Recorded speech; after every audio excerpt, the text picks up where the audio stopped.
तो modern dentistry कब introduce हुई? मॉडर्न डेंटिस्ट्री, ये बहुत अच्छा सवाल है। मॉडर्न डेंटिस्ट्री शुरू होने से पहले एनेस्थीसिया का इजाद होना बहुत जरूरी था। बिकॉज पेन के हिसाब से तो कोई करवा कर राजी नहीं हुआ। Exactly. In fact first local anaesthetic, since we are talking about history, which was used any cases. किस पे हुआ था यूज?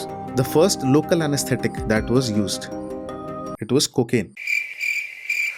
मेरे मैक्सिकन भाई खुश हो जाओ। ठीक है। एक सबसे बड़ा प्रॉब्लम क्या है डेंटल ट्रीटमेंट के साथ कि डेंटल ट्रीटमेंट का इंश्योरेंस नहीं होता। उसका नहीं होता। There is no dental insurance in India as of now. Half of my patients come to our clinic with this fear. After their treatment they leave, they actually realize it was just the fear, because modern dentistry has nothing to do with pain. There are certain cases which are emotionally difficult. Like हमारे पास जिस तरह के cases आते हैं उसमें facial infections होते हैं। एक बच्चा आया था मेरे क्लिनिक पे, she was a young girl, 15 years of age. Okay. उसके सिर्फ 3 दिन से दांत में पेन था। तो she came to me with her father कि सर ऐसे ऐसे पेन है मेरे को, like normal patient. ठीक है, एक्सरे करते हैं। तो हमने उसका एक्सरे किया क्लिनिक में। तो जब हमने एक्सरे किया तो हमने पाया कि वहाँ पे एक बड़ा खालीपन है जॉ में। उसका जॉ मिड लाइन से लेकर और यहाँ तक खोखला है। पूरा जो खोखला है। पूरा जो खोखला है। Just by seeing the case for the first time I have a slight idea कि इसका क्या ट्रीटमेंट पॉसिबल है। तो आई नो कि इसका ट्रीटमेंट पॉसिबल यही है कि इसका पूरा आधा जबड़ा कटेगा।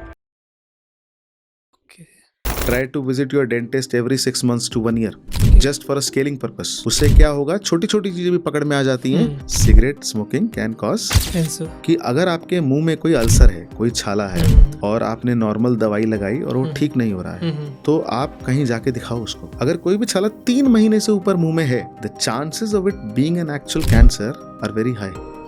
आप स्केलिंग की बात कर रहे थे। हाँ। First I want to know the difference between scaling and teeth whitening. बहुत सिंपल डिफरेंस है। Scaling is a physical process. Okay. Teeth whitening और bleaching is a chemical process. Okay. Can chewing gum can really replace brushing? I follow boxing a lot. तो उसमें एक YouTuber boxer है Jake Paul, जिसकी अभी एक fight हुई थी एंथनी जोशुआ के साथ। It's been 2 months I guess. जो लास्ट पंच उसको पड़ा था उसके यहाँ पे इम्पैक्ट होगा। ये जो तो गया उसका, यहाँ के 2 दांत टूटे, इम्पैक्ट के साथ यहाँ से भी टूटे। क्या वो बंदा वापस आ भी सकता है ऐसी इंजरी के बाद, या उसको टाइम लगेगा? बहुत सारी चीजों पे डिपेंड करता है। डेंटिस्ट के आगे की स्पेशलिटीज है। ठीक है, जिसमें आपका आता है प्रोस्थोडोंटिस्ट। वो क्या होता है? जो प्रोस्थेटिक्स में डील करता है। ठीक है। कैप्स हो गई आपकी, डेंचर हो गए आपके, है ना। उसके बाद आता है आपका OMR, which is oral medicine and radiology, which deals with early medicine treatment, ठीक है, ऑफ योर ओरल लीजन्स, जो दांतों के अंदर के लीजन्स हैं, प्लस रेडियोलॉजी पार्ट। ठीक है, क्योंकि आजकल डेंटिस्ट्री बहुत एडवांस्ड है, तो उसमें आपके सिर्फ नॉर्मल एक्सरे नहीं आता, उसमें आपका CBCT भी आता है, जो CT है, ठीक है, स्पेसिफिकली फॉर डेंटल पर्पसेस, ठीक है, which is known as CBCT, cone beam CT।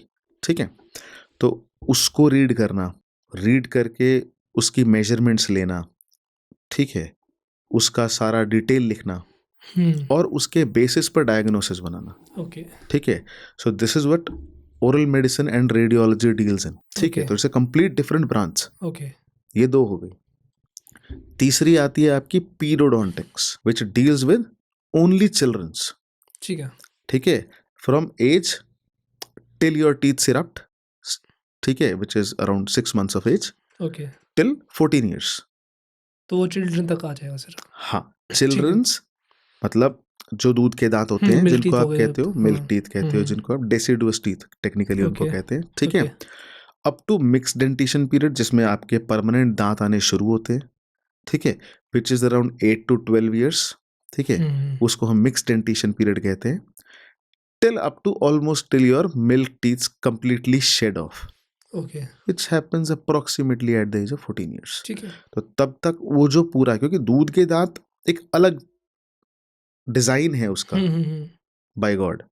ठीक है, एडल्ट टूथ का डिजाइन अलग है, साइज अलग है, हेंस थोड़ा ट्रीटमेंट भी अलग है। ठीक है, एडल्ट टूथ आपका थ्रू आउट लाइफ रहना है, तो उसके अंदर जो मटेरियल यूज होता है वो अलग है। ठीक है, क्योंकि वो रखना है थ्रू आउट लाइफ। बच्चों के जो दांत हैं हमको पता है वो 8 से 14 साल की उम्र में एक एक करके धीरे धीरे शेड ऑफ होंगे, हाँ। गिरेंगे। तो उनके अंदर जो मटेरियल यूज होता है वो अलग होता है। वो उस तरह का होता है जो या तो अपने आप रिजॉल्व हो जाएगा, ठीक है, और या फिर ऐसा जो दांत के साथ साथ निकल जाए। ठीक है। ठीक है, तो उनकी कैप्स भी उसी तरह की होती हैं। ओके, उनकी भी कैप्स आती हैं तो। हाँ, ठीक है। कैप तो अगर दांत डैमेज हो गया तो चाहिए ही ना ऊपर। ठीक है, जैसे किसी काले दांत हो जाते हैं, बिल्कुल उसी हिसाब के कह रहे हाँ हैं ना, है ना, कैप्स उसके हाँ लिए हाँ होगी हाँ ना। हाँ, बिल्कुल बिल्कुल ठीक है। बिल्कुल। ऐसे ऐसे पेशेंट्स भी हैं हमारे पास, 3-3 4-4 साल के पेशेंट्स हैं जिनके ऑलमोस्ट पूरे दांत डैमेज्ड हैं। ओके। ठीक है, ये एक बहुत and common major cause problem है। Is. I am telling, okay coming to that only. Okay इसका सबसे बड़ा कॉमन कॉज है आपका मिल्क फीडिंग रात ओके को। ओके इसका एक स्पेसिफिक टर्म है, इसको कहते हैं nursing bottle caries. Okay, that जो ठीक है, जिसमें वो हाँ, पिलाते हैं, फीडर नर्सिंग बोलते हैं जिसको। नर्सिंग बॉटल केरीज क्या होता है? हम्म, बेसिकली जब पेशेंट मुंह खोलेगा ना तो तभी दिख जाता है, it's a clear cut sign, आपके नीचे के जो आगे के दांत हैं वो बिल्कुल परफेक्ट होते हैं। उसके अलावा नीचे के पीछे के दांतों में कीड़े लगे हुए हैं, ऊपर के ऑलमोस्ट सारे दांतों में कीड़ा लगा हुआ है। ओके और इतना ज्यादा कि कई कई तो सिर्फ रूट्स बची हैं, ऊपर से खत्म है बिल्कुल दांत, सिर्फ काला ही दिख रहा है आपको। That's it, that's a clear cut sign कि it's a nursing bottle caries. बहुत छोटे बच्चों में होता है ये। ठीक है, क्यों होता है? रात को बच्चा सो नहीं रहा है, ठीक है, तो या तो ब्रेस्ट फीडिंग के टाइम, या आपने दूध की बोतल मुंह में डाली, अब वो दूध में आपने थोड़ा सा मीठा मिलाया था। ब्रेस्ट फीड जो मिल्क होता है उसमें अपने आप थोड़ा सा मीठा होता ही है, ठीक है, ताकि बच्चा उसको आराम से पी सके, वो बना ही ऐसा है। तो मीठा है और दूध है, ठीक है, दोनों चीजें आपके मुंह में पूरी रात चिपकी रह गई, क्या करेगा? डैमेज करेगा, क्योंकि जर्म्स है को तो ना? मीठा चाहिए। हाँ, अब बच्चा उसको सक करता है, ठीक है, तो बाय मैकेनिक्स वो इस तरह से सक करता है कि आपका टंग ना आगे आता है, तो नीचे के जो आगे वाले दांत हैं वो टंग के अंदर आ जाते हैं, वो सेफ हो जाते हैं। हाँ, ओके। बाकी जो सारे दांत हैं उनमें वो चिपका रह जाता है और उनमें फिर वो कंप्लीट डैमेज हो जाता है। ओके। ठीक है, तो अब कई कारण हैं इसके, है ना, खासकर आजकल की जैसे जो हमारी लाइफस्टाइल है, जिस तरह से माँ बाप दोनों ही वर्किंग रहते हैं, बहुत बिजी रहते हैं, रात को बच्चा अब रो रहा है, परेशान कर रहा है और आप थके हुए बहुत ज़्यादा, तो आप क्या करोगे? बॉटल मुंह में दी, वो भी सो गया, आप भी सो गए, वो सो गया, आपने बॉटल निकाली, रख दी, that's it, that will cause nursing bottle caries. Okay, तो उसका ये आपके 3 हो गए, 4 हो गए आपने जो बताया अभी तक आपने, एक तो हाँ, और हम उस पे थे। हाँ जी। तो ये थी पीडोडोंटिक्स। ओके चौथी ब्रांच आती है ऑर्थोडोंटिक्स। ओके ठीक है, एक्चुअली इसका पूरा नाम है orthodontics and dentofacial orthopaedics. Okay ठीक है, that deals with the straightening of your teeths. Okay, simple भाषा में अगर हम ठीक है। बात करें तो बहुत सारी जो टेक्निकलिटीज है मोस्ट ऑफ द इसमें। डेंटिस्ट प्रैक्टिस कर रहे हैं, कह सकते हैं। डेंटिस्ट एज सच ये प्रैक्टिस नहीं करते, Okay. मतलब हाँ, क्लिनिक्स में होता है, Clinics सब में। क्लिनिक्स में होता है, बट इसको प्रैक्टिस करने के लिए there is a consultant orthodontist okay जो आता है। ओके ठीक है, तो वो बेसिकली ब्रेसेस लगते हैं, मेटल के, सेरेमिक के, जो दांत के कलर के होते हैं, और आजकल जो सबसे ज्यादा कॉमन और इन ट्रेंड है वो अलाइनर्स, हाँ अलाइनर्स हो गए, जिसमें ब्रैकेट्स लगते ही नहीं है fix, they are totally removable. ठीक है ना, तो ये चौथा ब्रांच है हमारा। ठीक है, पांचवा ब्रांच आता है हमारा oral and maxillofacial surgery. Okay ठीक है, which is one of the most complicated branch इस सारे में। उसके अपने कारण है। सबसे बड़ा कारण क्या है कि it is the only branch इन सारी ब्रांचेस में जो मुंह से, ओरल कैविटी से बाहर निकल के भी है। ओके, लाइक ठीक है, हाउ? नाम क्या है? ओरल, हाँ जी, मतलब मुंह, दांत और उसके आसपास का एरिया, जिसमें आपका लिप आ गया, टंग आ गया, गम्स आ गए, and maxillofacial. Maxilla means jaw. Okay ठीक है, तो जॉ भी आ गया इसमें। ठीक है, maxillofacial means face. So the complete face below the brain, above the neck. Okay This whole part is what oral and maxillofacial surgeons treat. Okay ठीक है, तो dentistry now is not only about teeth. ठीक है, it's about almost complete face. हाँ, it's about your teeth, about your lips, क्या about how gums? you look, Okay. about your face, about aging of your face, your smile designing, ठीक है, your oral hygiene and things associated to it. Okay. ठीक है. And the last जो आपने बताया है वो उस हाँ, पे oral आप एक्सपर्ट हो उसके मैक्सिलोफेशियल के, है ना? मेरी MDS जो है, मेरी स्पेशलिटी है वो ओरल एंड मैक्सिलोफेशियल सर्जरी. ठीक है. हाँ. इसके बाद आता है हमारा पब्लिक हेल्थ डेंटिस्ट्री. ओके. ठीक है. Public health dentistry basically deals with the regulations. Okay. ठीक है. Like how? जो जैसे आपका पानी में फ्लोराइड कितना होना चाहिए वाटर ट्रीटमेंट प्लांट्स में, ठीक है, कि आपके दांतों को इफेक्ट ना करे, क्योंकि ज्यादा फ्लोराइड होता है तो दांतों को फ्लोरोसिस हो जाता है, दांत में परमानेंट येलो स्टेन्स आ जाते हैं. ठीक है. तो वो एक चीज है. ठीक है. Basically deal with the in general public health. ठीक है. कैंप्स लगाने हैं. ठीक है. ये सब चीजें पब्लिक हेल्थ डेंटिस्ट्री में आती है. ठीक है. इसके रूरल एरियाज में जाके अवेयरनेस लगते हैं, डेंटल अवेयरनेस फैलानी है. ठीक है. डेंटल अवेयरनेस की जब हम बात करेंगे तो उसमें पब्लिक हेल्थ डेंटिस्ट्री का सबसे बड़ा रोल आता है. ठीक है. उसके बाद आता है पेरियोडोंटिक्स, व्हिच इज 6th. ठीक है. ओके. सिक्स्थ. पेरियोडोंटिक्स में क्या हुआ? Periodontics basically deals with your gums. Okay. Particular gums के लिए वो. It is specialisation of your gums only and it's gums and it's gum diseases. Okay. ठीक है. तो ये हो गया हमारा पेरियोडोंटिक्स. मैं अगर इसमें क्वेश्चन पूछना चाहूँ, गम्स के रिलेटेड कौन कौन सी डिजीजेस होती है? एक तो ब्लीडिंग होगी, एक तो पिगमेंटेशन भी उसी में आ जाएगा. हाँ. ओके. पिगमेंटेशन भी इसी में आता है ना. येलोइश पर्पलिश पिगमेंटेशन होती है कई बार कम पिंक होते हैं गम्स, ज्यादा पिंक होते हैं, रेडिश होते हैं.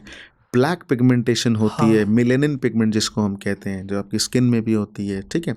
इन सब का करेक्शन हो गया. ठीक है. Use of lasers in all these things. ठीक है. तो ये चीजें जा सकती हैं मतलब. हाँ, बिल्कुल. सब चीज़ों का ट्रीटमेंट. आजकल ऐसी कोई चीज़ नहीं है जिसका ट्रीटमेंट ना हो. ठीक है ना. तो ये सारी चीज़ें आती है पेरियोडोंटिक्स में. ओके. ठीक है. तो हमें कोई इंट्रोडक्शन देना पड़ेगा आफ्टर ऑल दिस, बताना पड़ेगा.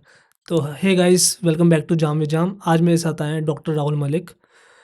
आपने बता दिया आप क्या कहते हो, क्योंकि वर्ड इतना मुश्किल है मेरे लिए बोलना. Maxillofacial surgeon, oral and maxillofacial surgeon. Okay. मेरे को पता चल गया किस चीज़ के लिए होता है, लेकिन मैं बार बार बोलने नहीं वाला, बेइज्जती हो जाएगी मेरी. But I will help you out. Okay. हाँ, करना पड़ेगा भाई, इसमें तो बताना पड़ेगा आपको. बट मोस्टली अगर मैं डेंटिस्ट से रिलेटेड बात करूँ, कि आपका पैरा यही था, डेंटिस्ट बनना है आपका, या एक्सीडेंटल डेंटिस्ट जो लोग बोलते वही था आपका? Frankly dentistry is accidental profession. हाँ. ठीक है. As kids you always aspire to be a doctor. Yeah. ठीक है. I aspire to be a neurosurgeon. Okay. ठीक है. Then we start preparing for our PMT exams. At that point of time it was PMT. अब NEET होता है. Okay. हाँ. तो when you usually don't get a rank in MBBS, then you have to settle for BDS, which is dentistry. Yeah. Yes. ठीक है. That is how usually people end up being a dentist. Most of the. And then slowly it can definitely become your passion. And then you can work. बुराई नहीं है कोई ऐसा, कोई इसमें अच्छा प्रोफेशन है. बहुत अच्छा, बहुत ज़रूरी प्रोफेशन है आज की डेट में. बहुत ज़रूरी प्रोफेशन है. जिसके दांत में दर्द होता है उससे पूछो. हाँ. वो बताएगा कि ये सबसे ज़रूरी प्रोफेशन है. हाँ जी. हाँ. तो इसलिए मैं ज़रूरी बोलूँगा, एक टाइम पे तो लोगों को मतलब अगर मेडिसिन या मेडिकल के बारे में पूछो तो उनको तो डॉक्टर ही बनना है, सर्जन बनना है, किसी को कुछ बनना है. डेंटिस्ट बहुत कम बनते हैं. अगर मेरा कोई नॉलेज है तो मैं किसी हमारा जो हम जैसे बच्चों का हम कोई वेब सीरीज देख लेंगे या मूवी देख लेंगे, उससे हमारा एक माइंडसेट बन जाता है. हाँ. तो मैंने तो फ्रेंड्स देखा था. फ्रेंड्स में एक करेक्टर होता है रस, वो आता है, उसको इतनी बेइज्जती उसकी होती है कि भाई तू पहले दिन गया तेरे को मिला नहीं वो, उसके बाद तू डेंटल गया, गम्स के बारे में पढ़ा, अगले दिन तेरे को मिल गई तेरी degree. Basically it is more cultural. Okay. The stigma with dentistry is basically more cultural. And why it is cultural, why I am saying it, क्योंकि इट ऑल डिपेंड्स कि ये की कैसे जाती थी. ठीक है. तो उसके लिए हमें जाना पड़ेगा कि ये गड़बड़ कहाँ से शुरू हुई. हाँ, मैं ये क्वेश्चन पूछना चाहूँगा, when did all this started. हाँ. तो अगर हम हिस्ट्री की बात करेंगे तो डेंटिस्ट्री के रूट्स तो मिलते हैं 9000 साल पहले भी. Okay. Even in Indus valley civilisation की अगर हम बात करें, ठीक है, उसमें भी हमको दांत मिले थे जिनके अंदर ड्रिल्स हो रखी थी। ओके, ठीक है, इतनी पुराना, मतलब इतनी पुरानी है 9000 डेंटिस्ट्री, साल पहले भी drill. Before the advent of modern dentistry. Okay, that time there was no modern dentistry, yeah है ना। या हाँ, तो वो तो स्टोन से या बो एरो से ओके उससे ड्रिल किए हुए थे। ओके ठीक है, तो पर इससे हम ये भी पता लगा सकते हैं कि डेंटिस्ट्री तब भी जरूरी थी जब उसकी नॉलेज नहीं थी। That is what dental pen can make a human do. या ठीक है, मैं ये बात आपकी समझ पा रहा हूँ, हाँ। बट इससे मुझे ये आ रहा है कि अगर उसने पत्थर से लगाया होगा हम्म, तो उसके मतलब क्या कहते हैं, हमें तो कुछ भी हो जाता है, पस आ जाती है आसपास या कुछ हो जाता है, उस वक्त उनको इस चीज़ की दिक्कत नहीं होगी, एंटीबायोटिक्स तो होते नहीं होगी उस टाइम पे। तो नहीं, उस टाइम ऐसा कुछ भी नहीं होता था। ठीक है, यहीं से इशू स्टार्ट होते हैं, है ना। Okay. तो that is why it is a cultural stigma. Okay, ठीक है, क्योंकि जब ना एनेस्थीसिया था, ठीक है, ना कोई एंटीबायोटिक था, ना कोई पेन किलर था, आपको दांत निकालना है क्योंकि उसमें इन्फेक्शन हो गया। प्रॉब्लम क्या है, उस जमाने में अगर आपके दांत में इन्फेक्शन हो गया और आपने उसको नहीं निकाला तो ultimate result is only death, because any infection if not treated in your body okay, will result in death eventually. तो आपके पास कोई ऑप्शन नहीं है सिवाय इसके कि आप उस दांत को निकालो। मैं नहीं सोच सकता डेथ तक, वैसे आपने जैसे बोला ना डेथ तक जा सकता है। अब आपके पास एनेस्थीसिया नहीं है, हाँ, एंटीबायोटिक नहीं है, तो आप क्या करोगे? 4 लोग आएंगे, वो आपको पकड़ेंगे अच्छे से, 2 आपके हाथ पकड़ेंगे, 2 आपके पैर पकड़ेंगे, और एक बंदा स्ट्रॉन्ग सा बंदा आएगा, उसका मेडिसिन से कोई लेना देना नहीं है, वो आपका दांत पकड़ेगा किसी भी चीज से और उसको जोर से खींचेगा, निकाल देगा, और वो निकाल देगा। There is no other option. या we are talking about 9000 years ago। या ठीक है, that is how the cultural stigma starts. Okay, ठीक है, कल्चरल स्टिग्मा क्या होता है? यही ना, आपको या किसी बच्चे को दांत में दर्द है, माँ को डेंटिस्ट के पास ले जाने से डर लगता है, because she has a fear कि इट विल बी पेनफुल। समझ रहे हो? इररिस्पेक्टिव ऑफ द फैक्ट कि वो खुद शायद कभी डेंटिस्ट के पास ना गई हो। ठीक है, half of my patients come to our clinic with this fear. Okay, ठीक है, and when after their treatment they leave, they actually realize it was just the fear, because modern dentistry has nothing to do with pain. या वो उसको cover करने के लिए, it's mostly just pressure dentistry. Okay okay, ठीक है, तो मैं अगर इसमें ये पूछूं, मॉडर्न डेंटिस्ट्री कब इंट्रोड्यूस हुई? मॉडर्न डेंटिस्ट्री, ये बहुत अच्छा सवाल है। मॉडर्न डेंटिस्ट्री शुरू होने से पहले एनेस्थीसिया का इजाद होना बहुत जरूरी था। ठीक है, बिकॉज पेन के हिसाब से तो कोई करवा के राजी नहीं होगा। Exactly the same problem as I said. तो एनेस्थीसिया का इजाद जब हुआ, which was around 1846 if I'm not wrong, there was a dentist. Now the surprising part is anesthesia as a medicine, ठीक है, of complete body was publicly first demonstrated by a dentist in this world. In Boston. Okay. हाँ, he was a dentist. His name was William Norton. William Morton, if I'm not wrong. William T.G. Morton. Okay. हाँ, in 1846 he publicly demonstrated for the first time the use of anesthesia. That anesthesia was ether. ठीक है, but उससे surgery as a whole easy हो गई, got a new life. Okay. Now you can anesthesia, but that was complete general anesthesia. ठीक है, जो modern dentistry में हम एनेस्थीसिया यूज करते हैं वो लोकल एनेस्थीसिया है। ठीक है, विच इज लिग्नोकेन, जो एक ड्रग है। ये मिड 1900s में इजाद हुई थी। ठीक है, लिग्नोकेन जिसको हम कहते हैं, मोस्ट वाइडली यूज्ड ड्रग है। सर इसमें 2 क्वेश्चन है मेरे। जब मैं आपके पास आया था एक बार करवाने, दांत निकलवाने के लिए, मोस्टली लोग इंजेक्टेबल यूज करते हैं, वो जो आप कह रहे हो वही यूज करते हो। बिल्कुल, दैट इज आपने स्प्रे यूज करा था, उसमें भी सेम केमिकल होता है? सेम क्लास ऑफ केमिकल होता है, सेम क्लास ऑफ केमिकल होता है, अलग तरीके से यूज होता है वो, तो इसीलिए उसका क्लास सेम है, बट वो ड्रग थोड़ा अलग है। ओके, वो लिग्नोकेन ना होके बेंजोकेन है। ठीक है, they are all anaesthetics, that is a topical anaesthetic. Okay, कोई भी एनेस्थेटिक जो सरफेस पे यूज हो, इंजेक्टेबल ना हो, वो टॉपिकल एनेस्थेटिक कहलाता है। तो वो स्प्रेज में यूज होता है, आपके जेलीज में यूज होता है। यूजुअली हम ये चीजें यूज करते हैं जब या तो बहुत छोटा कुछ ऐसा काम करना है जिसमें इंजेक्टेबल की जरूरत नहीं है, या फिर कई बार इंजेक्शन साइट पे भी हम अप्लाई कर देते हैं ताकि इंजेक्शन का प्रिक फील ना हो। Okay. And it becomes almost painless. That is what I said. Modern dentistry basically is painless dentistry. Yeah.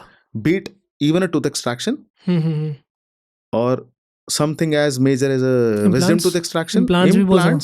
Implants में भी आजकल everything is painless. Everything is painless. It's all pressure dentistry. That's it. Okay. हाँ. And जो आपने जिनका नाम लिया, Morton, क्या नाम था उनका? Sir William Morton. Okay. So he was the first dentist to practice it. To practice anesthesia. Okay. हाँ, that was general anesthesia. पहले डेंटिस्ट कौन थे जिन्होंने प्रैक्टिस करा था, या कौन से सन में पहली बार प्रैक्टिस हुआ था डेंटिस्ट्री किसी पे, ह्यूमन पे? That was mid or late 1800s. Okay. Late 1800s में. Yes. Okay. That is how it started. But modern dentistry, it started after the advent of lignocaine, which is your local anesthesia. But your after which your dentistry procedure actually became a OPD procedure. Okay. कि आप आओ, anesthesia लगवाओ, treatment कराओ और घर जाओ। General anaesthesia में तो आपको एक दिन पहले एडमिट होना पड़ेगा ना। एडमिट होना पड़ेगा, है ना, खाली पेट रहना पड़ेगा, फिर आपको जनरल एनेस्थीसिया लगेगा। इनफैक्ट उसके भी रिस्क है ना। In fact first local anaesthetic, since we are talking about history, which was used in late 1800s, which I was talking, was any guesses? किस पे हुआ था यूज? या the first local anesthetic हाँ जी that was used, no, it was cocaine. Okay. मेरे Mexican भाई खुश हो जाओ। ठीक है। Sadly हम उसको कंटिन्यू नहीं कर पाए, है ना, बिकॉज उसमें ड्रग बहुत ज्यादा था, इसलिए एडिक्शन बहुत ज़्यादा थी। उसका सबसे मेजर जो साइड इफेक्ट है वो एडिक्शन है, इसीलिए कोकेन को हमने साइड कर दिया। हाँ, ऑलमोस्ट साइड कर दिया। धीरे धीरे ऑफ कोर्स मॉडर्नाइजेशन होता है, and finally we landed up with a better drug which is lignocaine, which is the modern dentistry drug. And वो एडिक्टेड तो नहीं है वो? नहीं, तभी वो बिल्कुल एडिक्टेड नहीं है। आप क्लिनिक जाते हो, एक इंजेक्टेबल लिग्नोकेन आपको लगता है, 2 घंटे के लिए सुन रहता है, उतना पार्ट जितने में वो लगा है, ठीक है। After 2 hours you are back to normal life. महसूस होगा कि कुछ करवाया आपने। That's it. हाँ, दैट्स इट। बाकी नॉर्मल आपके पेन किलर्स, एंटीबायोटिक्स वगैरह ट्रीटमेंट का पार्ट होते हैं, वो साथ में चलते हैं, वो तो चलते हैं, और सब कुछ नॉर्मल हो जाता है। ओके। तो मैं इससे अगर आपसे पूछना चाहूँ, आपका तो मैक्सिलोफेशियल सर्जन आप हो, मैक्सिलोफेशियल सर्जन हो आप, तो वो जॉ रिलेटेड होता है। तो आपके पास कैसे केसेस आते हैं? Jaw and face. तो what is the most difficult case you ever deal with और consulted with? Okay, difficult you can't say because you can't categorize as a difficult. Okay. But there are certain cases which are emotionally difficult, like how? rather than technically difficult. Like how? Like हमारे पास जिस तरह के cases आते हैं उसमें facial infections होते हैं, ठीक है, उसमें आपके जॉ इन्फेक्शंस होते हैं, okay. ठीक है। तो एक बच्चा आया था मेरे क्लिनिक पे, she was a young girl of 15 years of age. Okay. ठीक है, यंग स्मार्ट गर्ल, ठीक है, without of course any information कि उसको क्या दिक्कत है। उसके सिर्फ 3 दिन से दांत में पेन था, ठीक है, इस साइड पे। तो she came to me with her father and then she came कि सर ऐसे ऐसे पेन है मेरे को, लाइक नॉर्मल पेशेंट। अच्छा ठीक है, एक्सरे करते हैं। तो हमने उसका एक्सरे किया क्लिनिक में। तो जब हमने एक्सरे किया तो हमने पाया कि वहाँ पे एक बड़ा खालीपन है जॉ में, दांत के नीचे खोखला है, ठीक है। रेडियोल्यूसेंसी हम उसको कहते हैं कि एक्सरे में रेडियोल्यूसेंसी थी काफ़ी बड़ी, इतनी बड़ी जो छोटे एक्सरे में दिख नहीं रही थी। तो हमने उसका ओपीजी किया इन क्लिनिक, ठीक है। बड़ा एक्सरे होता है वो पूरा, जो पूरे दोनों जॉस को with some part of facial structure also एक ही एक्सरे में हमको पूरा दिख जाता है, उसको ओपीजी कहते हैं, ऑर्थोपेंटोमोग्राम। तो जब हमने वो किया तो हमें दिखा, it was an accidental finding, कि उसका जॉ मिड लाइन से लेकर और यहाँ तक खोखला है, पूरा जो खोखला है।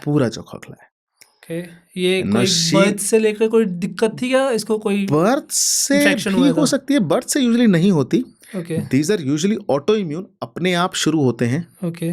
ठीक है, ड्यू टू सम म्यूटेशन और समथिंग, ठीक है, धीरे धीरे धीरे धीरे क्योंकि पेनलेसली बढ़ते हैं, जब तक फेशियल स्ट्रक्चर पे स्वेलिंग नहीं आएगी, है ना, इतनी डीमार्केटेड स्वेलिंग नहीं आएगी कि आपको ये अजीब लगे कि ये कुछ बढ़ रहा है और मुझे जाके दिखाना चाहिए, तब तक आपको तो पता ही नहीं है और पेन वो कर नहीं रहा, तो it will keep on growing. Okay. These kind of infections usually हमारे पास जब आते हैं तो वो काफी बड़े हो चुके होते हैं, ठीक है, इतने बड़े कि अब वो फेशियल डिफॉर्मिटी करने लगा है, मतलब अब फेस थोड़ा बड़ा एक साइड से होने लगा है, तो अब वो अजीब दिख रहा है और तब वो दिखाने आते हैं। मेरे पास आती भी रहती है वैसे वीडियोस, तो मोस्टली उसकी वजह से हो सकता है ना, वो मतलब एक रीजन हो सकता तो है। वो सिर्फ पेन के लिए आई थी, पर उसकी अभी डिफॉर्मिटी शुरू नहीं हुई थी। ओके।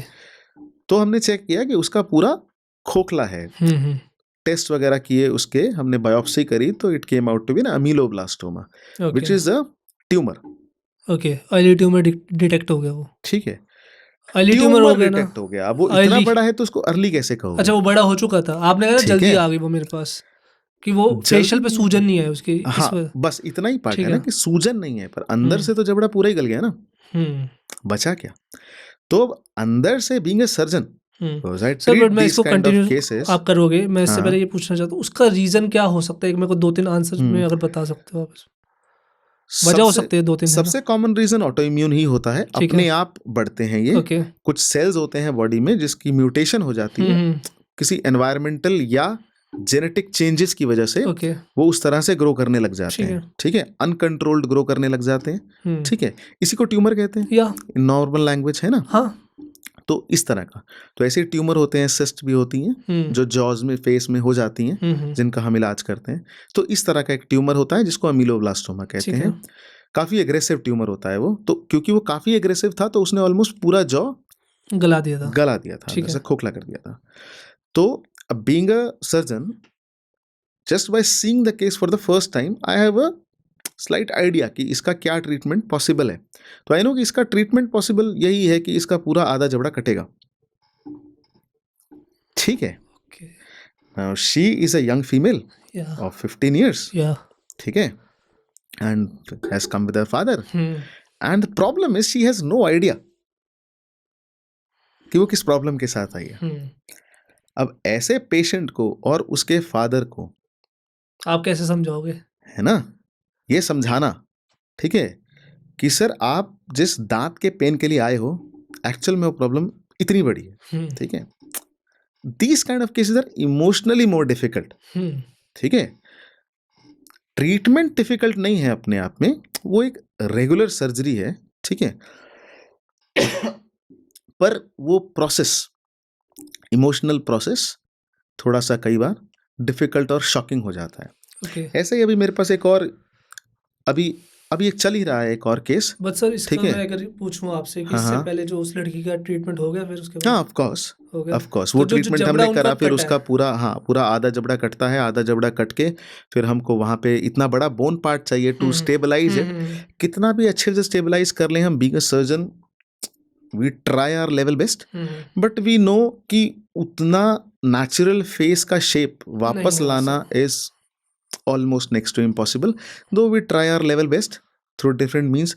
तो हम आपकी टांग की हड्डी होती है फिबुला अंदर, है ना, तो उसको लेते हैं, उसके साथ फ्लैप लेते हैं, ठीक है, और वो मांस के साथ यहाँ पे लगाते हैं। वो जो फिबुला होती है उसको आपके जबड़े की शेप में काट के डिजाइन करके स्क्रू करते हैं, ठीक है।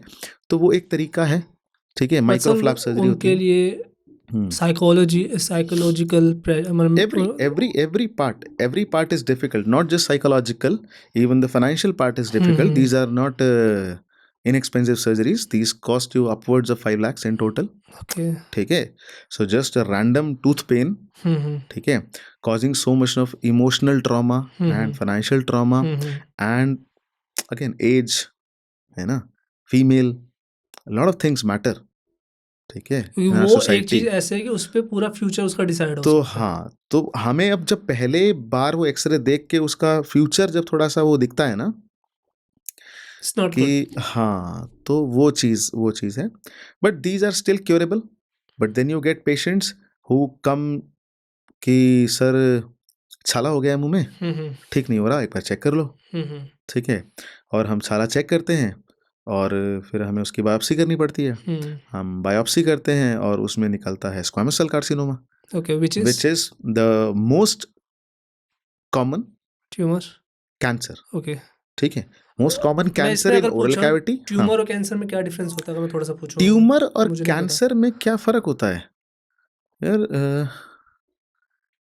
Tumour is a proliferative growth. Okay, growth होगी एक तरह की। ठीक है, हाँ, tumour is a proliferative growth, एक ही जगह पे है। ठीक है, it can be cancerous, can be non cancerous.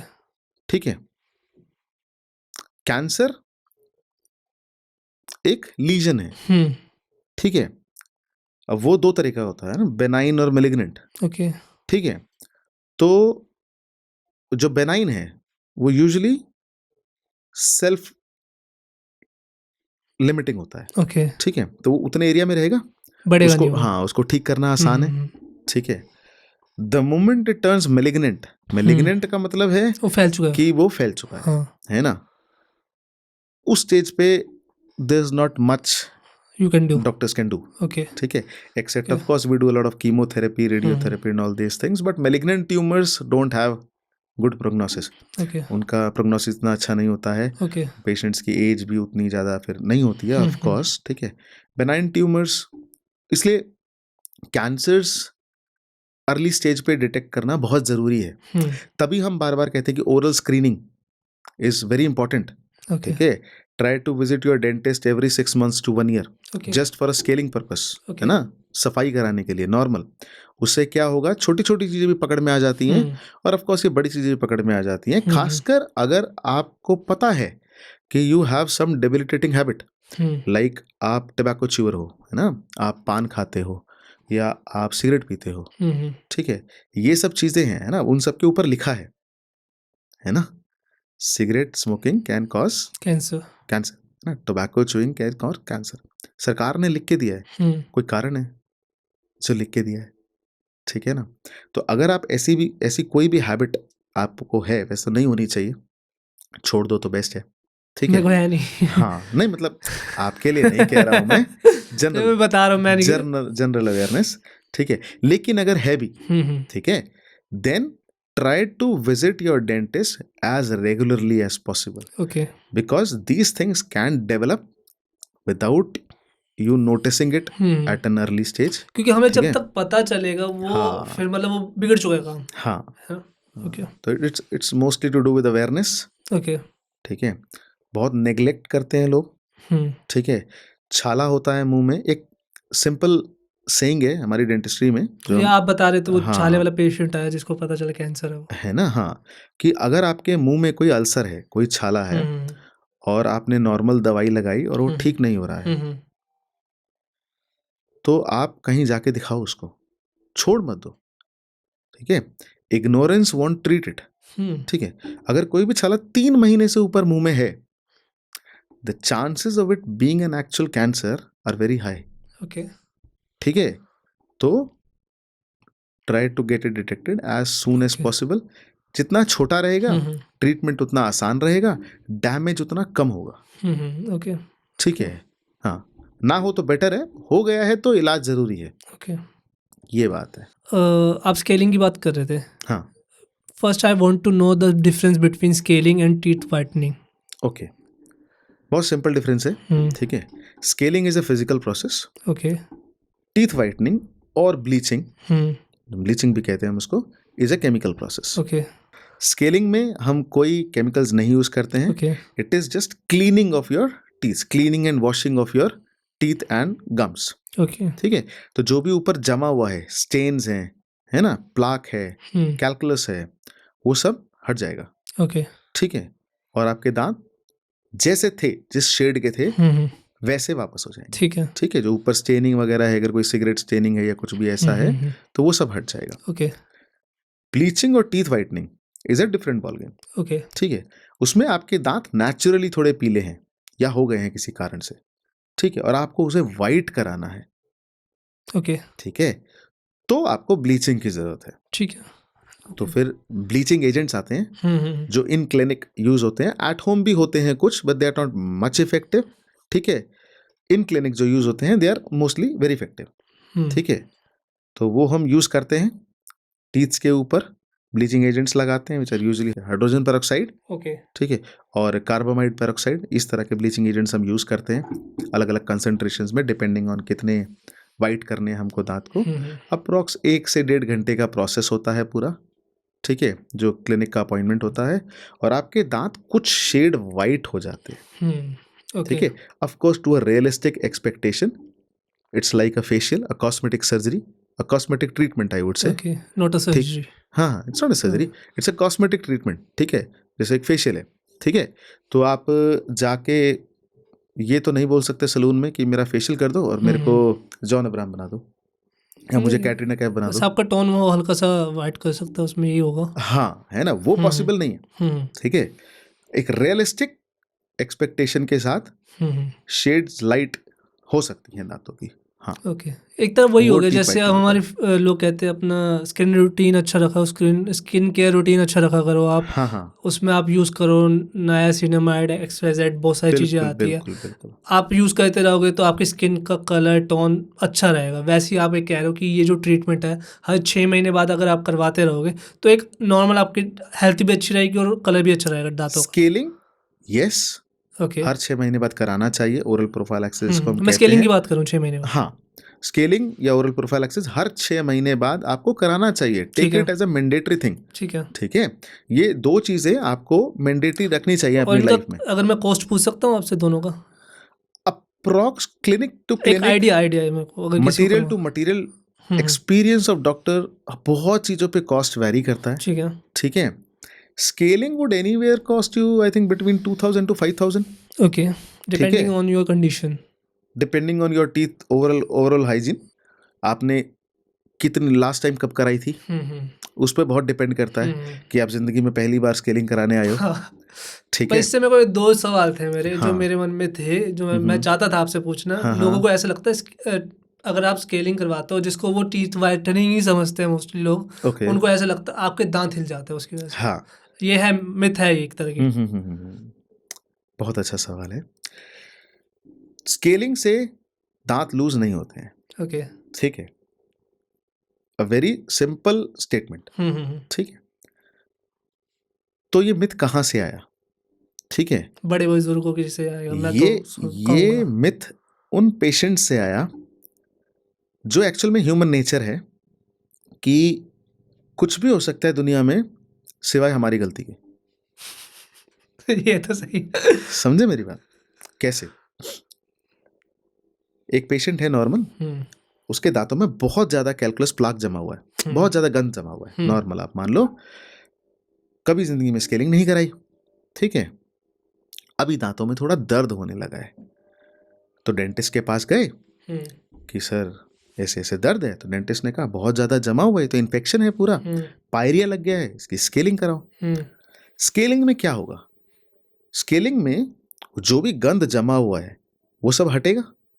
Actual में इन्फेक्शन इतना ज़्यादा बढ़ गया है जब वो आए हैं कि आपकी हड्डी गल गई है, ओके, ठीक है, जो पायरिया का स्टेज 3 है, और फिर स्टेज 4 है जिसमें दांत ऐसे ऐसे हिल रहा है, या ठीक है, कि अगर मैं ऐसे पकड़ूं तो वो दांत हाथ में आ जाएगा, ओके, ठीक है।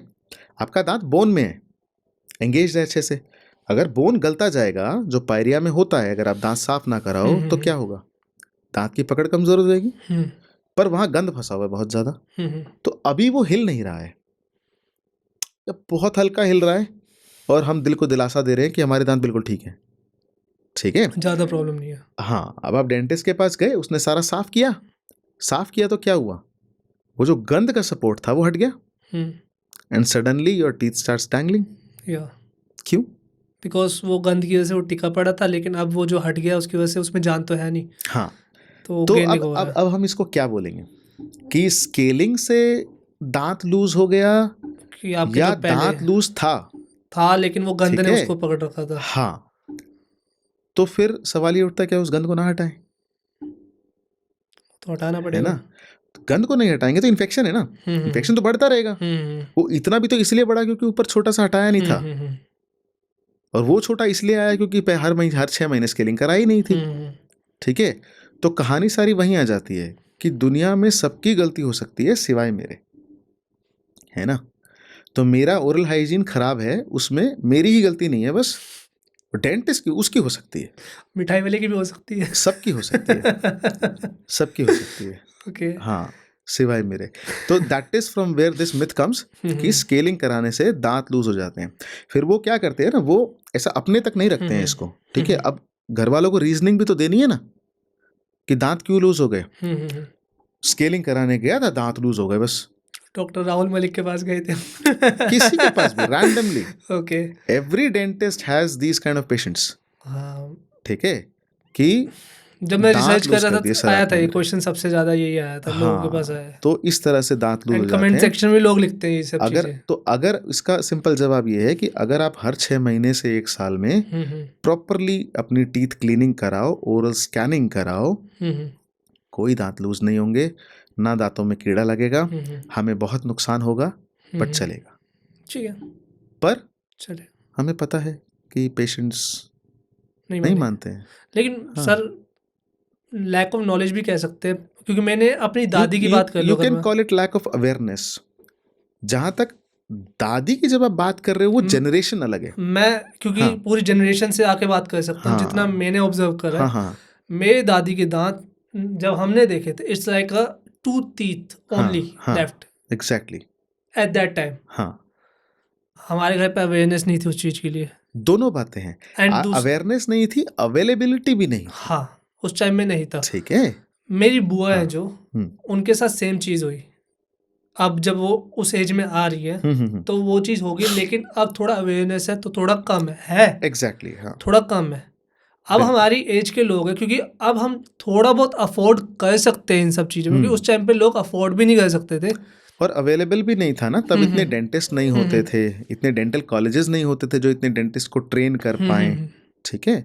तो उस वजह से, क्योंकि कम थे तो अवेयरनेस कम थी, महंगा ज़्यादा था, अफोर्डेबिलिटी उतनी थी नहीं, है ना। आपकी जो नॉर्मल एक पॉपुलेशन की एक जनरल एवरेज इनकम होती है वो उतनी नहीं थी कि डेंटल ट्रीटमेंट को अफोर्ड कर पाए। क्योंकि इंडिया में एक सबसे बड़ा प्रॉब्लम क्या है डेंटल ट्रीटमेंट के साथ, कि डेंटल ट्रीटमेंट का इंश्योरेंस नहीं होता, उसका नहीं होता। There is no dental insurance in India as of now, ठीक है। तो जो जिसका आप कह रहे थे कैंसर वाला सिचुएशन था, जो बिल्कुल वो अलग चीज है, उसका तो होता है वो अलग चीज है। I am talking about dental problems. मैं आपकी बात समझ गया, लेकिन any dental problem which is an OPD procedure, ठीक है, कि आप क्लिनिक पे जाओ, ट्रीटमेंट कराओ और घर आ जाओ, उसका एज सच इंडिया में अभी इंश्योरेंस नहीं है। इम्प्लांट्स का है?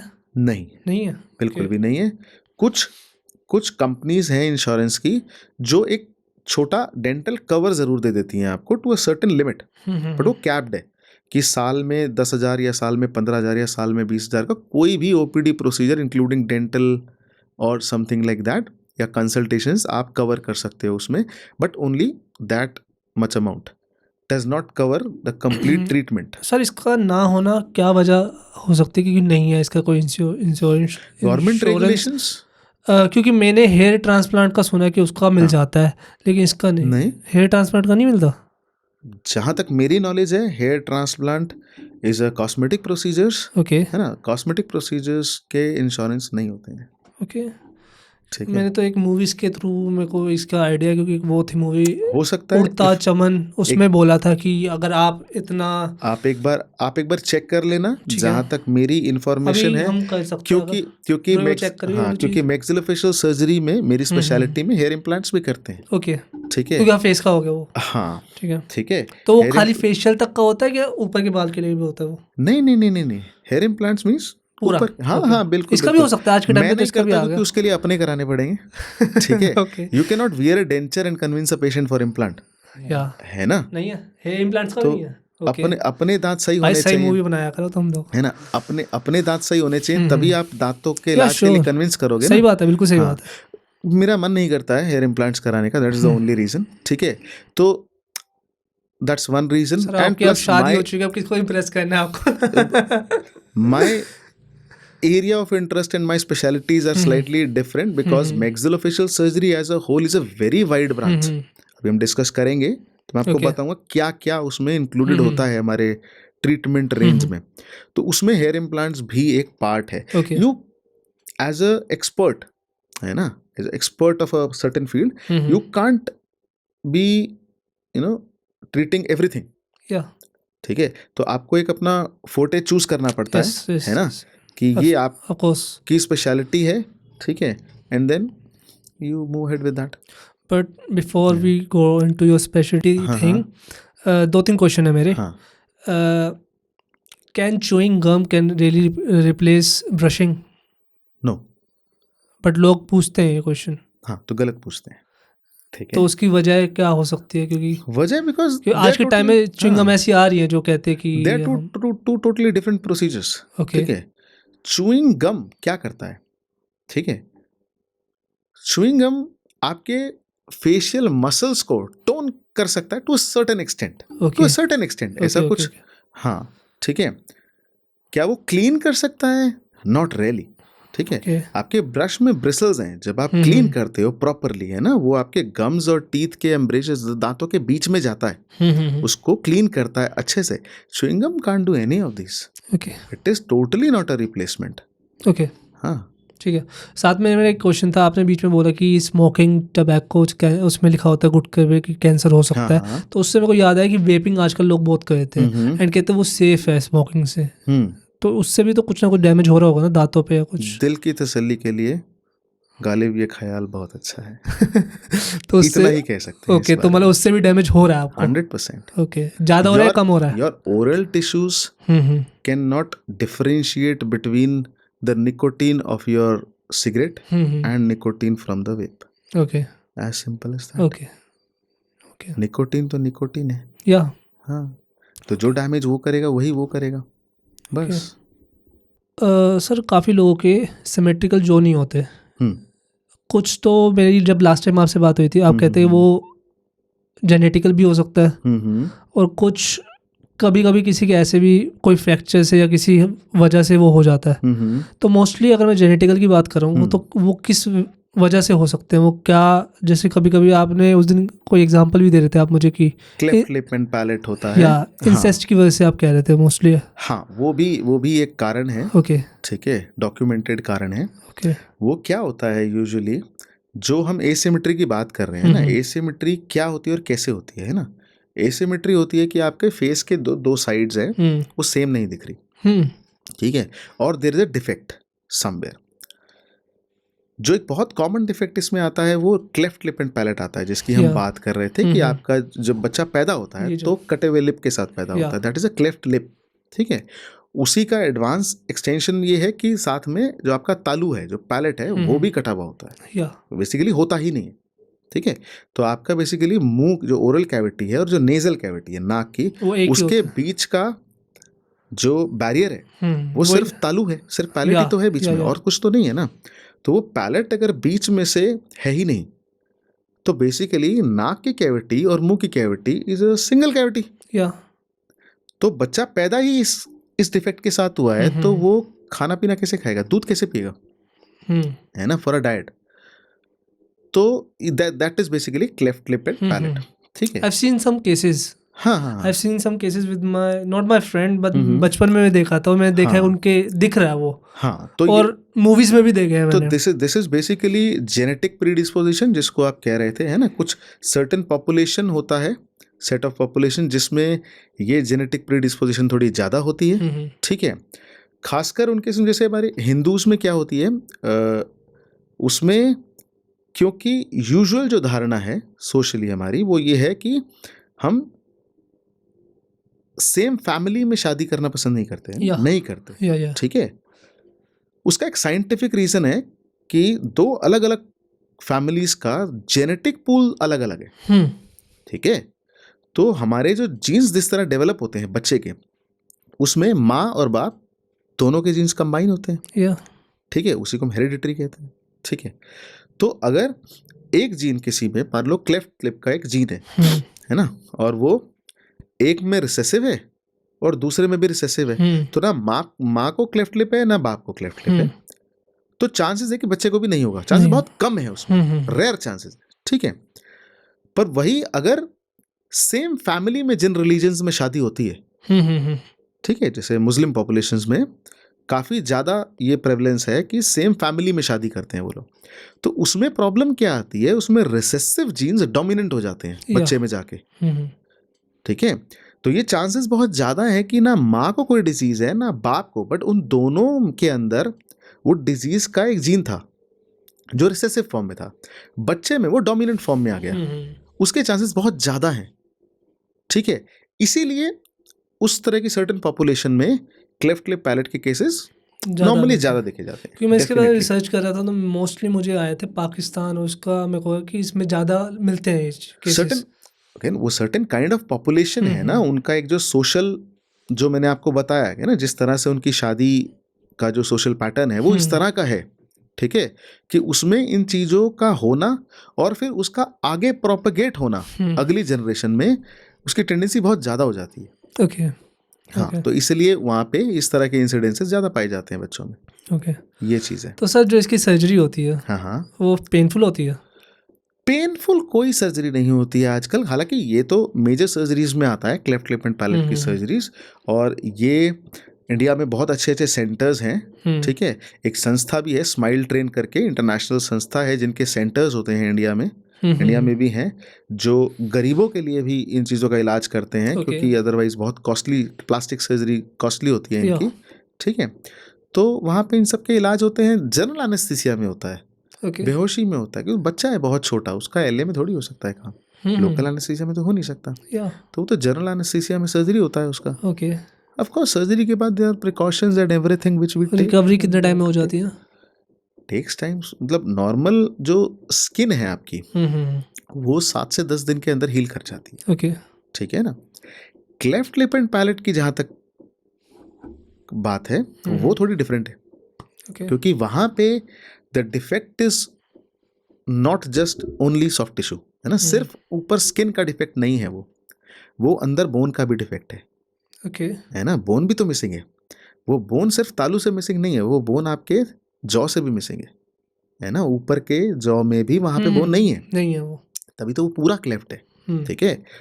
तो पहले तो लिप बंद होगा ताकि बच्चा सक्शन कर पाए, वो एक सर्जरी होती है। हाँ, मैं इससे प्रॉब्लम से पूछना था, जिसको होती है बचपन से, जिस बच्चे को, उसको क्या क्या प्रॉब्लम्स आती हैं खाने पीने में? हाँ, खाने पीने में सबसे पहले तो सक ही नहीं कर पाएगा, ठीक है ना, सक नहीं कर पाएगा तो उसके लिए सबसे पहले तो क्लेफ्ट लिप की सर्जरी चाहिए, ठीक है, लिप क्लोज हो, ठीक है, ताकि सक्शन बन पाए।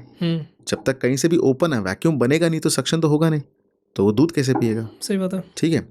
तो सबसे पहले लिप सर्जरी होती है, जो बहुत छोटी एज में हो जाती है, ठीक है, विदिन 6 मंथ्स, ओके, प्रेफरेबली, ठीक है। उसके बाद आपकी क्लेफ्ट पैलेट सर्जरी होती है, ओके, जो कुछ टाइम बाद होती है, जब थोड़ा सा बड़ा हो जाता है बच्चा। एक तो क्लेफ्ट लिप होगी जो ऊपर की, पैलेट होगा अंदर का पार्ट होगा, हाँ, जो तालू है, ओके, तो वो बाद में भी हो सकते हैं, मतलब कह रहे हो? हाँ, बहुत बाद में नहीं, हाँ, वो तकरीबन 3 से 6 साल की एज में वो सर्जरी होती है क्लेफ्ट पैलेट की, ठीक है। उसके बाद प्रॉब्लम क्या है कि अब यहाँ पे बोन नहीं थी, बोन नहीं थी तो दांत कैसे आएगा? ओके, तो दांत कहीं ना कहीं ऊपर अटक गया है, ओके, या है नहीं, ओके, ठीक है।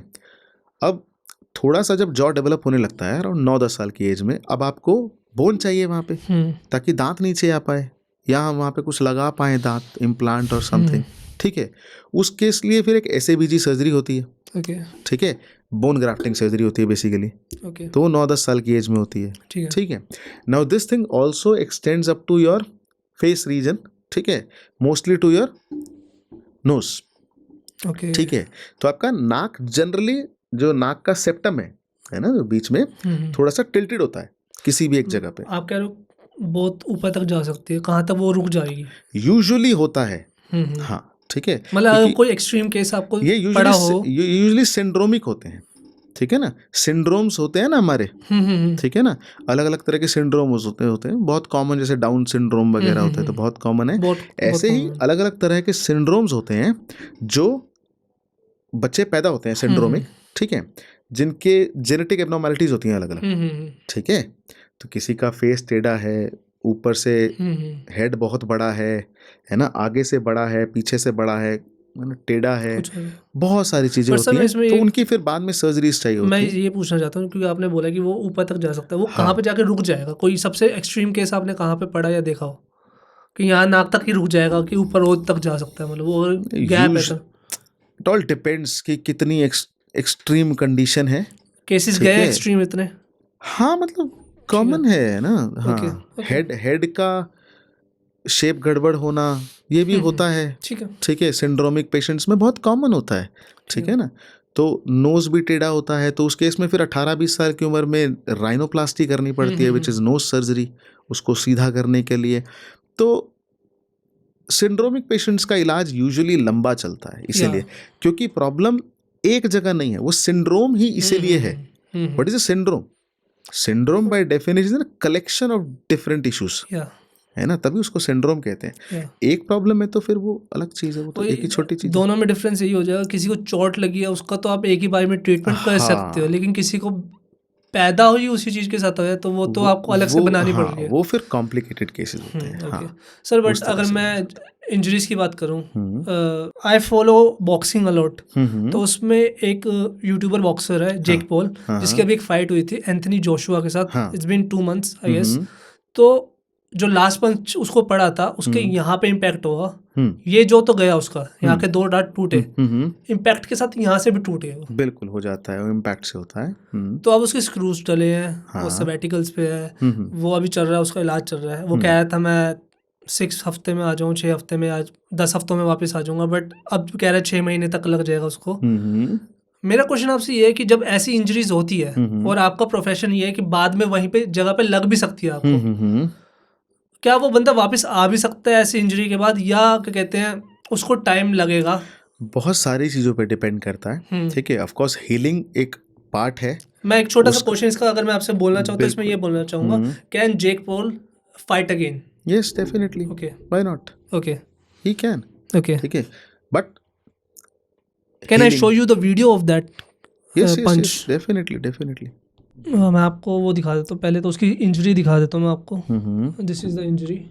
हाँ तो ये लोअर जॉ फ्रैक्चर है 2 साइड से इसका। हाँ, दोनों साइड से। तो बट ये दोनों फ्रैक्चर्स प्लेटिंग से जुड़ जाएंगे और उसके बाद अराउंड 6 months का हीलिंग पीरियड लगता है। Then some rehab is required, और if his will power is good definitely can come back. उसकी विल पावर तो अच्छी है उस बंदे की, because he is earning 100 million per fight. तो वो तो इंजरीज तो स्पोर्ट्स का पार्ट ही है ना। हाँ ओके, तो he can definitely come back. नहीं, मुझे इसलिए डाउट था इस चीज़ में, क्योंकि एक तो इंजरी होगी, हम अगर रनर है, मेरे पैर में मुड़ गया मेरा पैर या हड्डी टूट गई, मैं रिहैब जाऊंगा, वापस जाऊंगा, क्योंकि वो मूवमेंट ऐसी है कि इम्पैक्ट भी इतना नहीं आ रहा उस पे भी डिपेंड करता है कि आपको इंजरी लाइफ के किस फेज में हुई है। ओके, उस पे भी डिपेंड करता है हीलिंग कैसी है। इनको जो इंजरी हुई है वो 30 साल की उम्र में हुई है। 30 years still young, not that old I would say. Okay, तो he can still come back. Boxers तो आजकल बहुत काफी 40 years 45 years they are doing good. तो उसके हिसाब से कंपेयर करें तो he has a lot of time. Okay, he has a lot of time to come back, still young. बाकी जैसे वो होता है ना कि मेरा तो ये क्वेश्चन था कि जैसे बॉक्सिंग में क्या आपके उसी जगह पे वापस इम्पैक्ट पड़ा, तो आगे जाके और डैमेज हो सकता है, मतलब उसके चांसेस है? डेफिनेटली हो सकता है, है ना, nothing is impossible. He has to be careful now. Of course, at least to some extent initial years में। ओके, उसके बाद धीरे धीरे बोन के साथ एक खास बात क्या है जो उसको स्किन से अलग बनाती है, बोन हील्स विदाउट स्कार। ठीक है, स्किन पे अगर कहीं भी कोई कट लगा है ना, कोई भी इंजरी हुआ है तो उसका स्कार रहता है। प्लास्टिक सर्जरी से हम उसको केमोफ्लाज कर सकते हैं, छुपा सकते हैं, गायब नहीं कर सकते हैं, है ना। बोन के साथ ऐसा नहीं है। बोन अगर कहीं से पूरी फ्रैक्चर भी हुई है और हमने उसकी प्लेटिंग करके और उसको ठीक कर दिया है, अगर आप 2 साल बाद एक्सरे करोगे उसी जगह का तो आपको कहीं कोई फ्रैक्चर, कोई स्कार कुछ नहीं दिखेगा। You will just see a normal bone, it remodels itself, that's it. Okay, और किसी उंगली कटी हो उसमें तो बोन, वो अलग चीज है, वो अलग चीज होगी, वो तो बिल्कुल अलग ही होगी। तो उसमें 2 अलग अलग चीजें हैं ना, उसमें आपकी स्किन भी है, मसल भी है, बोन भी है, there lot of things. Okay, एक तो सर मेरा ये क्वेश्चन था, सोने से कितने घंटे पहले हमें खाना खाना चाहिए और क्या खाना नहीं खाना चाहिए ताकि हमारे जो दांतों पे इफेक्ट ना हो और माउथ के अंदर इफेक्ट ना हो? Okay, very good question. ये सवाल बेसिकली लाइफस्टाइल के लिए ज़्यादा इम्पोर्टेंट है ना, प्लस ऑफ कोर्स डेंटल के लिए तो है ही, है ना।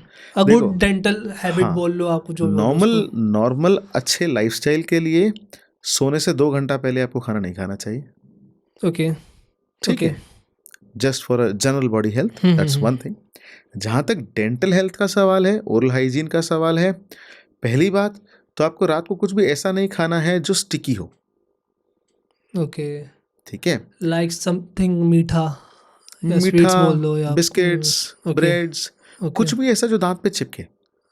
काफ़ी लोग हैं जो रात को दूध पी के सोते हैं। हाँ, आप दूध पी लो, वैसे तो I am not sure, I think you should ask a nutritionist if that is a good idea. I don't think so, I think it can cause bloating रात को, ठीक है। But even if we do, as a dental expert what I can tell you is 2 things you have to do after that, ठीक है। पहला, उसके बाद पानी से रिंस करना है, वो बहुत जरूरी है अपने माउथ को। हाँ, ओके, ठीक है। And the last thing you do before you sleep has to be brushing, okay, that's it. जो लोग स्किप कर देते हैं मोस्टली, स्टोरी एंड्स देयर। आपको रात को ब्रशिंग तो करना ही करना है सोने से पहले, ठीक है। The biggest myth prevailing in this world about oral hygiene, ठीक है, कि अगर मैंने सुबह ब्रश कर लिया, मैं डेली सुबह एक बार ब्रश करता हूँ, तो मैं अपने दांतों का 100% ध्यान रख रहा हूँ, which is only 50%, not even 50%। फिर कितना है वो? As good as 0 I would say. Okay, why? So मैं अगर रात को ही कर लूँ तो वो काफ़ी नहीं है। सी, पहली बात तो क्या है ना, brushing in itself is not complete oral hygiene, okay, ठीक है। आपको ब्रशिंग के साथ फ्लॉस भी करना है, ओके, डेंटल फ्लॉसिंग, ओके, ठीक है। आपको माउथ वॉश भी यूज करना है, okay. All these 3 things have no alternatives. ये तीनों का अलग अलग फंक्शन है, ठीक है। आपको तीनों ही यूज करने हैं। क्या आप कोई 2 यूज करके तीसरा स्किप कर सकते हो? अब my answer would be no, ठीक है। क्या आप खाली रोटी खाओ और सब्जी रहने दो? Will that nutritionally be good enough for you? No, the answer is no. तो अगर सिर्फ ब्रशिंग कर लूं और फ्लॉस ना कर लूं तो will that work for me? No, answer is no, ठीक है। क्योंकि ब्रश में ब्रिसल्स हैं, ब्रिसल्स हार्ड हैं, वो एक सर्टेन लिमिट तक आपके दांतों के अंदर जा सकते हैं, दांतों के बीच में नहीं जा सकते हैं, क्योंकि वो टाइट कांटेक्ट है, वहां पे फ्लॉस जाएगा, ओके, ठीक है। आपने ब्रश कर लिया, फ्लॉस कर लिया, अभी कुछ जमा रह गया है, ठीक है, उसके लिए माउथ वॉश है। फिर आप माउथ वॉश लोगे, मुंह में डालोगे, अच्छे से रिंस करोगे 1 मिनट तक, तो जो भी कुछ फंसा है आसपास वो सब वॉश आउट हो जाएगा, okay. That's your complete dental cleaning, not oral cleaning. Okay. So there is still things remaining in your oral hygiene. Now what's that? That's your tongue cleaning. ठीक है. If you're not cleaning your tongue, you are lagging in your oral hygiene. You still have bad breath. Yeah. ठीक है. The most common problem है ना, कि sir मुंह से तो स्मेल आती है, मैं दांतों को तो डेली सुबह ब्रश करता हूँ, है ना. That is the basic problem. ठीक है. Though bad breath can also be due to other reasons, ठीक है, बट सबसे कॉमन रीजन उसका पुअर ओरल हाइजीन है। ओके, हाँ. तो अगर वो, चलो ये तो एक एक्टिविटी होगी जो आप हर रोज सुबह शाम करोगे तो आपको एक एनहांसमेंट होगी। ये नहीं, ये एनहांसमेंट नहीं है, ये प्राइमरी केयर है। प्राइमरी केयर होगी, चलो। हाँ, लेकिन आपको ये तो जरूरी है, जैसे डेली नहाना है, वो एनहांसमेंट थोड़ी है नहाना कोई। ओके, तो प्रिवेंशन ऑफ, मतलब कौन सा खाना आप खा सकते हो जिससे और आपको हेल्प मिले? 2 चीजें हैं, ठीक है। अगर आप जनरल वैसे बात करोगे तो फाइब्रस फूड जितना ज्यादा खाओ उतना अच्छा है, ओके, ठीक है। स्टिकी फूड कम खाओ जो दांतों में चिपके, अगर चिपकता है आप उसको साफ रखो, ठीक है।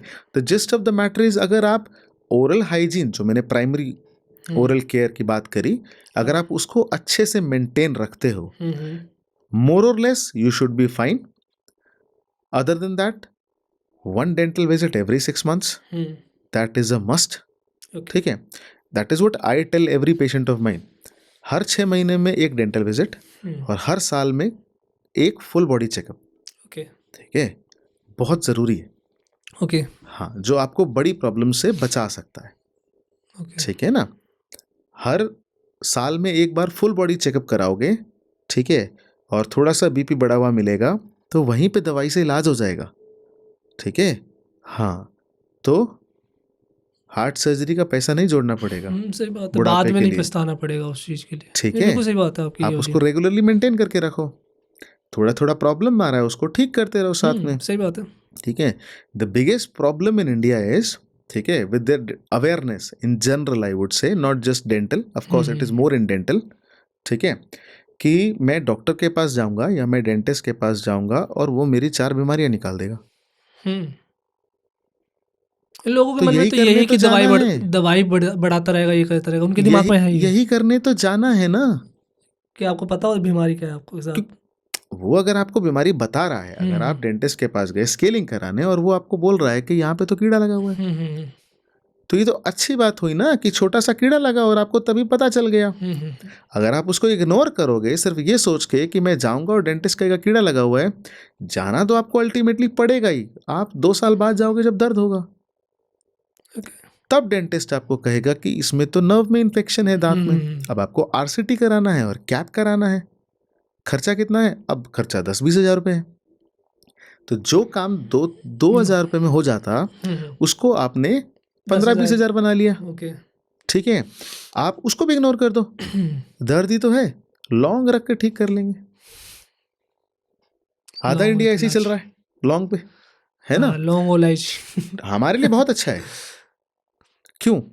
क्योंकि फिर वो तब आएगा जब वो दांत बिल्कुल टूट जाएगा। और अच्छा है, अब हम कहेंगे अब इम्प्लांट डलेगा, खर्चा अब 40-50 हज़ार रुपये है। है ना? तो नोशन क्या है कि डेंटिस्ट्री कॉस्टली है। एक्चुअल कॉस्टली क्या है? आपका इग्नोरेंस। हाँ, your ignorance is costly. The dental treatment was not, you made it costly.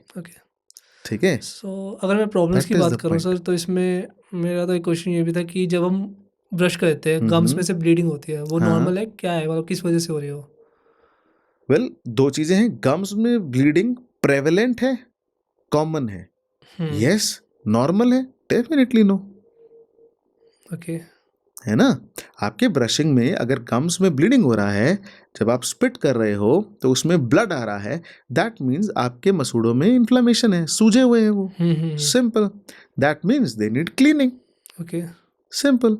आप अपने डेंटिस्ट के पास जाओ, वो क्लीनिंग करेगा, everything will be fine. Inflammation है तो मतलब एंटीबायोटिक से भी ठीक हो सकता है? Not necessarily. Every infection doesn't need an antibiotic. ठीक है, why do you unnecessarily want? आधा इंडिया तो एंटीबायोटिक रेजिस्टेंट हो चुका है आज की डेट में, because of the over abuse of medicine in India. The issue is, यहाँ पे आप केमिस्ट के पास गए, आपने उसको प्रॉब्लम बताया, उसने 4 दवाई दे दी। ठीक है, now this is not the right way. Now what that does is कि आप एक्चुअल में प्रॉब्लम के लिए डेंटिस्ट के पास जाने से पहले ही 4 बार तो दवाई खा चुके हो। ठीक है, तो आधी प्रॉब्लम्स के तो आप रेजिस्टेंट हो गए हो। तो 90% ऑफ टाइम मेजर ट्रीटमेंट या सर्जरी के अलावा हमारे पास कोई ऑप्शन ही नहीं है। क्या दवाई ने, जो दवाई हमको देनी थी, जिस तरीके से देनी थी, जिस तरह उसने इफेक्ट करना था, आपने तो सबका गुड़ गोबर कर दिया। खिचड़ी। ठीक है, हाँ, उसकी तो बना दिया आपने खिचड़ी।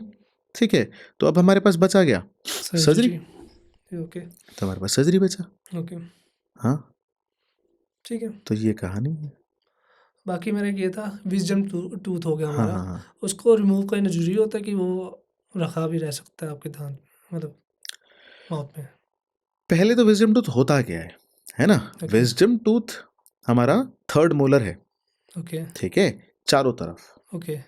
ठीक है, अपर लोअर, जो हमारा 3rd मोलर, जो लास्ट टूथ होता है, the 8th from mid line on every side is your wisdom tooth, which is your 3rd molar. ठीक है, wisdom tooth now is a vestigial organ. Vestigial organ क्या होती है? आपकी बॉडी में कोई ऐसी ऑर्गन जो है पर उसका कोई काम नहीं, जैसे अपेंडिक्स है। मेरे दिमाग में वही आ रहा था। ठीक है, तो ये क्यों होती हैं? है ना? ये इसलिए होती हैं कि प्रिमिटिव टाइम पे इवोल्यूशन के साथ साथ हैबिट्स चेंज होती हैं हमारी, उसके हिसाब से। जैसे जब फायर नहीं थी, है ना, before the evolution of fire, humans used to eat raw food. ठीक है, तो जॉ बड़ा चाहिए था चबाने के लिए, तो जॉ बड़ा था, 3rd मोलर की भी जगह थी, उसका यूज भी था। Slowly with evolution now we eat more of cooked food, so the jaw does not require to be, it is not required to be that long. Okay. तो वो साइज के हिसाब से छोटा होता जा रहा है। तो थर्ड मोलर की अब ना ज़रूरत है और ना जगह है। ओके। तो उससे होता क्या है, इन मैक्सिमम पेशेंट्स वो अंदर फंस जाता है बोन में और उसको निकलने की जगह नहीं मिलती जॉ में, ठीक है। तो वो थोड़ा टेढ़ा निकलता है या नहीं निकलता है, अंदर फंसा रह जाता है। इन सब वजहों से वो प्रॉब्लम करता रहता है वहाँ पे, ठीक है, जो यूजुअली 18 साल की उम्र के बाद शुरू होती है ये प्रॉब्लम। अगर आपका विजडम टूथ थर्ड मोलर है, प्रॉपरली निकलना है जगह पे, तो यूजुअली 18 से 24 मैक्सिमम 30 साल तक निकल जाता है। अगर तब तक नहीं निकला है, अब वो नहीं निकलेगा, ठीक है। अब वो इम्पैक्टेड है, वो वहीं फंसा हुआ ठीक है, है। ठीक है। अब अगर वो दिक्कत दे रहा है तो उसको निकलवाना is the right and the only solution. Okay sir, कोई भी चीज़ जिसका कोई काम नहीं है हमारी बॉडी में, अगर वो वहाँ पे है हम्म, तो वो प्रॉब्लम तो क्रिएट करेगी। Definitely. Most of the cases tumour, हाँ, जितना मुझे आइडिया है, नॉलेज है कि अगर कोई आपकी बॉडी में, जैसे मैं अपना अगर कोई एक्सपीरियंस शेयर करूँ, हम्म, जैसे मेरा डॉग, जो मेरे पास डॉग था जिसकी अब डेथ हो गई है, he had a retain testicle, हाँ, तो वो ट्यूमर बन गया। ट्यूमर बन। वैसे ही ये तो कल को ट्यूमर नहीं बन सकता ना, अगर किसी का विजडम टूथ है वो निकला नहीं है, वहाँ पे पड़ा है। ट्यूमर नहीं बन सकता, but can it cause infections? Yes. Okay. Can it cause big infections? Definitely yes. It can cause really big infections actually, okay. ठीक है। इतने बड़े कि वो लाइफ थ्रेटनिंग भी हो सकते हैं, ओके। ठीक है। अगर ये भ्रम है कि डेंटल इन्फेक्शंस लाइफ थ्रेटनिंग नहीं हो सकते, तो ये गलत है, ठीक है।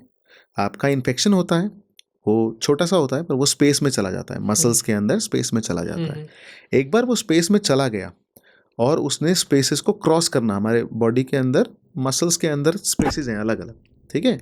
तो एक बार अगर उसने स्पेस क्रॉस कर लिया, now it has started to become dangerous, okay. है ना। मुंह सूजा हुआ होता है ना, कई लोग सुजा के आते हैं मुंह, बिल्कुल इन्फेक्शन हो गया, वो वेट करते हैं कि जब तक हमारा मुंह सूजेगा नहीं, 2 दिन रात को नींद नहीं आएगी, तब तक तो हम डॉक्टर के पास। लॉन्ग, लॉन्ग वाले बंदे। हाँ, भारत में सबसे बड़ा लॉन्ग डेंटिस्ट तो वाले लॉन्ग है ना। तो वही चीज़ है, ठीक है। तो if it crosses your mid line, then it can suppress your throat, wind pipe, mid pipe. Okay. ठीक है ना। विंड पाइप अगर सप्रेस होने लगेगा तो सांस बंद हो जाएगा, ओके। ठीक है। And I have seen patients, ठीक है, who just had a dental patient, who just had a dental infection, ठीक है, and they came with a big infection, ठीक है, क्रॉसिंग द मिड लाइन, बीच में से दूसरी साइड फैलने लग गया। इसको टर्म दिया जाता है Ludwig's angina. Okay. It's a life threatening disease, okay. ठीक है, लाइफ थ्रेटनिंग इन्फेक्शन होता है तो ये। ये if not treated with in 24 hours it can cause death okay, with in 24 hours. तो ये ट्यूमर जितना ही डेंजरस हो गया एक तरह का, कह सकते हैं, या उससे भी डेंजरस हो गया? ट्यूमर नहीं, कि ट्यूमर अलग चीज है, तो वो तो इन्फेक्शन ग्रोथ हो अलग, गई। हाँ, इन्फेक्शन अलग चीज है ना। But yes, it is dangerous, very dangerous हो गया ना डेंजरस, वो तो, कैन बी वेरी डेंजरस। क्योंकि अगर हमें जब तक कैंसर या ट्यूमर नहीं सुनाई देता, लोगों के कान नहीं खड़े होते, हाँ, but dental infections have to be dealt with very seriously. तो उतना ही डेंजरस हो गया एक They तरह can be का। very dangerous okay. if not treated well and in time. Okay. Okay. Okay. Hmm.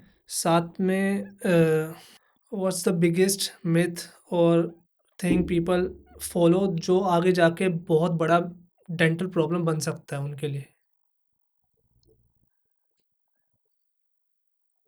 The myth I would not say, okay. ठीक है, but yes, the biggest problem is as we discussed, है ना, which I said कि मैंने सुबह एक बार brush कर लिया तो और सेम मेरा वही हो काम गया। हो गया, ओके। ओके। है ना। ठीक है। हाँ, तो वही क्वेश्चन हो गए। हाँ हाँ हाँ। तो लास्ट में मैं आपसे ये पूछ रहा कि एक नॉर्मल अगर ओरल हाइजीन आपको बतानी है, जो आपने वैसे बता दिया, लेकिन अगर सिंपल पूरे दिन का एक शेड्यूल बना के चलना हो आपने ओरल हेल्थ को लेके, तो वो क्या होगा? उसके बारे में आप बता दीजिए थोड़ा सा, सुबह से लेकर रात तक क्या होना चाहिए? सुबह से लेकर रात तक, सबसे पहले आप सुबह उठो, brush properly. When I say brush properly, that means give minimum of 2 minutes, okay. a maximum of 5 minutes. 2 to 4 minutes are sufficient enough.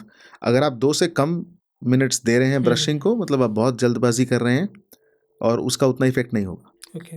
हाँ, तो 2 से 4 मिनट अच्छे से पीनट साइज टूथपेस्ट लो, ब्रश के ऊपर अच्छे से ब्रशिंग करो, ठीक है। उसके बाद माउथ वॉश करो, फ्लॉसिंग करो, ठीक है। Then do your daily routine, अपना नॉर्मल जो भी आप ऑफिस जाते हो सब जाओ, बढ़िया। शाम को जब आप वापस आते हैं, ठीक है, अगेन एज आई सेड, रात को सेम रूटीन रिपीट करना है सोने से पहले, ठीक है। इन बिटवीन अगर आप चाहो तो अच्छे ओरल हाइजीन के लिए आप हर बार खाने के बाद एक नॉर्मल माउथ रिंस तो कर ही सकते हो। हाँ, तो उससे फूड कोई भी स्टक नहीं रहेगा खाना मुंह में। तो साथ में हम उसमें माउथ वॉश यूज करना जरूरी है कि ऐसे भी कर सकते हैं? Mouthwash in day routine आपको यूज करने की जरूरत नहीं है, ठीक है, until and unless you are feeling inconfident, है ना, या बिकॉज ऑफ बैड ब्रेथ। आप किसी मीटिंग में जा रहे हो या वो अलग चीज़ है। अदरवाइज नॉर्मली डेली सुबह और डेली रात को मोर देन सफिशिएंट। दिन में 2 बार ब्रशिंग, 2 बार माउथ वॉश। और हर बार जब भी कुछ खा लो आप कुल्ला कर लो, बस आप ये कहना चाहते हैं ना? हाँ, शुड बी गुड, ताकि फूड कोई स्टक ना रहे मुंह में। थैंक यू सो मच भैया आने के लिए हमारे पॉडकास्ट में। Most welcome. आपका पहला पॉडकास्ट का कैसा लगा आपको? बहुत अच्छा लगा। It was very casual and good, क्योंकि मेरा पॉडकास्ट ऐसे ही रहता है। हाँ, नहीं, बहुत अच्छी बात है। इंटरव्यू बनाने की कोशिश नहीं करता, मैं दिल से बात करता हूँ, मतलब जो मेरे मन में आता है पूछता रहता हूँ। बिल्कुल। आपको कैसा लगा? मेरा स्टूडियो कैसे लगा? स्टूडियो बहुत अच्छा है। मेरी उम्मीद से ज़्यादा अच्छा है। क्या आपने सोचा था कमरे में ऐसे बैठ के नॉर्मल होगा ये? नहीं, पता नहीं, एक्चुअली मैंने कुछ इमेजिन नहीं किया। ओके। हाँ, बिकॉज आई सेड ना, it's my first time, so okay. हाँ, okay, but it's a nice experience. Thank you so much. जाने से पहले एक बार लोगों को बोल दो सब्सक्राइब करने के लिए please. Please like, subscribe and share. या thank you so much. Comment भी करें। अगर आपका कोई क्वेश्चन है या प्रॉब्लम है, आप लिख के भेज सकते हो, मैं भैया का नंबर दे दूंगा, या कोई भी अगर साइट होगी जिस पे आप कंसल्टेंट दे सकते हो उनको, I will provide that. Definitely. Okay, bye bye.